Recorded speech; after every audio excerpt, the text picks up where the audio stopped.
Welcome back to Happy Place Cooking. Today, I'm going to make cookies. I'm going to make chocolate chip malted cookies. This should be a good one. You're going to want to see this, so don't go anywhere. I want to start by saying that I am cutting this recipe in half because the original recipe says it makes 36 cookies, and I don't want that many. So everything I am doing is halved. So one of these is going to sound a little weird when I get to it. All right, this is a half a cup of butter. I am using salted butter, so I'm going to skip adding the salt later. If you use a unsalted butter, then you're going to want to add, well, it would be like 5/8 of a teaspoon. Now, I softened my butter a little bit in the microwave, so it's a little runny, but it was pretty hard and I need it. I'm going to have to cream this all together. I'm going to start by adding both of my sugars. This is 1/4 plus 2 tablespoons of brown sugar, which for the full recipe would be 3/4 of a cup, and same for the regular granulated sugar. And I'm going to mix all of that together until I get some nice light fluffiness.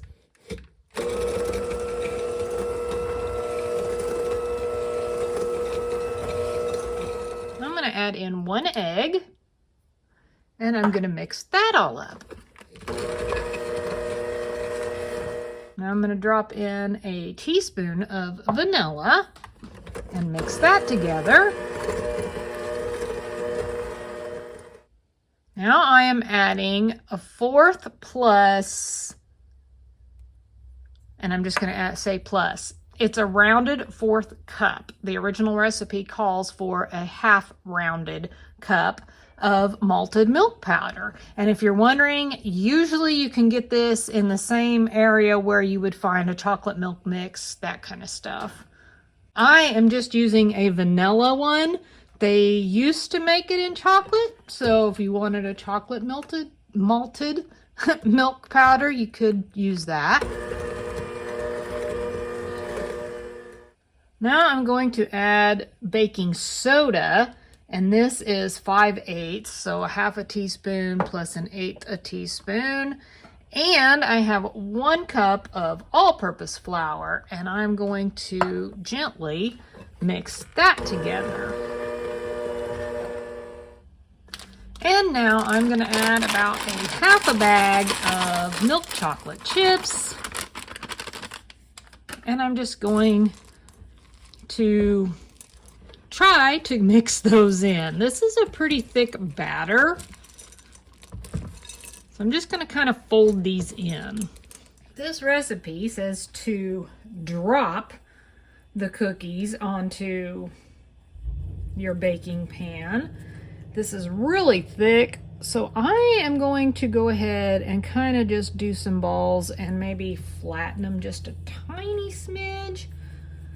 And I'd like to get enough, hopefully, to do this full 15, and then hopefully that's it. I don't really want another batch.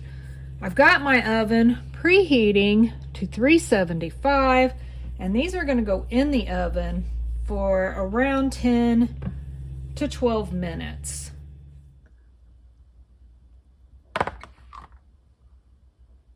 Those turned out pretty, nice and brown. They ended up taking more like 15 minutes in my oven, but it could be partly because I made them so thick. But they look good and they smell really good too.